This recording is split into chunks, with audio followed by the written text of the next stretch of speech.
J'ai du mal à comprendre qu'au XXIe siècle, qu'il y ait encore des Africains intellectuels, incapables de séparer ce qui est spirituel de ce qui est physique. Nous voyons depuis 20 ans une nouvelle génération d'Africains déconnectés de la réalité, qui rapportent tous leurs malheurs, tous leurs problèmes, toutes leurs difficultés à la volonté de Dieu. Votre cousin meurt de famine et de pauvreté, c'est la volonté de Dieu.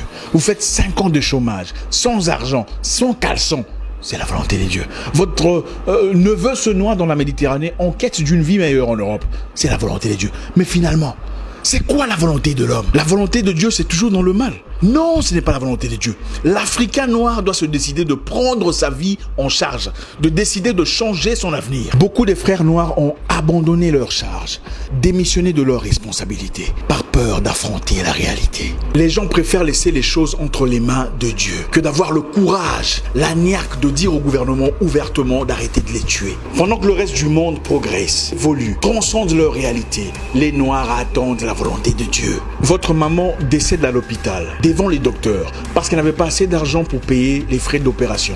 Vous dites que c'est la volonté de Dieu. Vous ouvrez dans votre pays une entreprise de vente d'allumettes.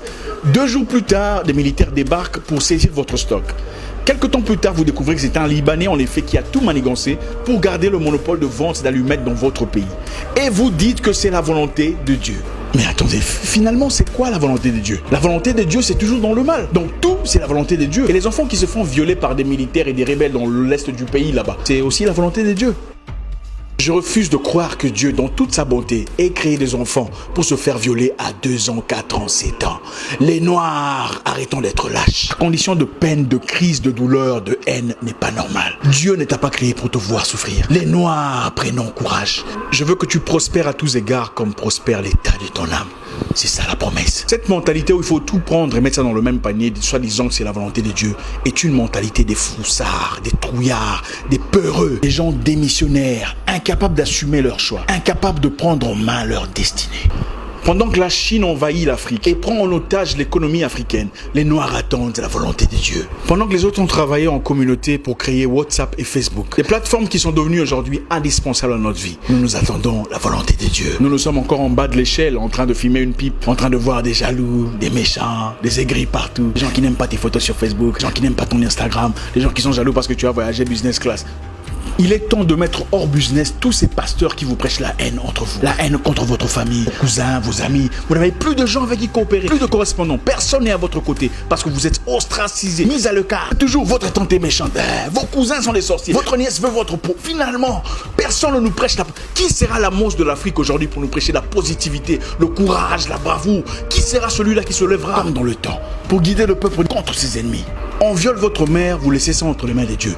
On tabasse ton père, c'est la volonté de Dieu. Finalement, vous servez à quoi? Dieu nous a-t-il créés seulement pour souffrir, nous agenouiller chaque jour et pleurer notre peine? Ah papa, s'il te plaît, il n'y a pas d'argent, il n'y a pas à manger, les enfants sont malades. Non, ce n'est pas intéressant. Depuis 20 ans, vous priez pour les mêmes problèmes, les mêmes difficultés, les mêmes manques d'argent, les mêmes difficultés de santé, les mêmes problèmes socio-économiques. Ce n'est pas intéressant. Vous passez des nuits à lier des mêmes démons, les mêmes sorciers, les mêmes charlatans, les mêmes esprits de vagabondage, les mêmes esprits de Nabucodonosor. L'Africain doit se battre. Il doit apprendre à se battre et prendre charge de son destin. Dieu descend-il du ciel pour laver vos aisselles? Dieu descend-il du ciel pour brosser vos dents les matins? Pourquoi est-ce sa responsabilité de prendre charge de vos choix, de votre pays, de votre nation, de votre situation, de votre communauté? Eh frère, Dieu ne descendra pas du ciel pour écrire ton CV à ta place. Il ne viendra pas finir la corruption, la jalousie, le désordre chez beaucoup des Noirs. C'est notre responsabilité. Je vais vous parler d'un pays très intéressant. Pendant un temps, en Islande, les banquiers avaient foutu la merde dans l'économie. Ils avaient manipulé la finance, paupérisé la nation, pillé le peuple. Dans une série de blanchiments d'argent, les banquiers avaient accumulé au nom de l'Islande une dette de 50 milliards de dollars. Une situation qui manifestement avait déstabilisé l'avenir du peuple. Qu'est-ce que les Islandais ont fait? Ils sont allés dans les rues. Ils ont jeté en prison les banquiers pour 75 années de prison et annulé la dette. Ils ont pris charge de leur destinée. Pendant ce temps, les Noirs attendent la volonté de Dieu. Et si je vous disais que nous ne sommes pas les seuls à avoir été colonisés? Le Singapour, la Malaisie et la Chine qui a été bombardée par le Japon. La Malaisie a eu son indépendance en 1947. Où sont-ils aujourd'hui?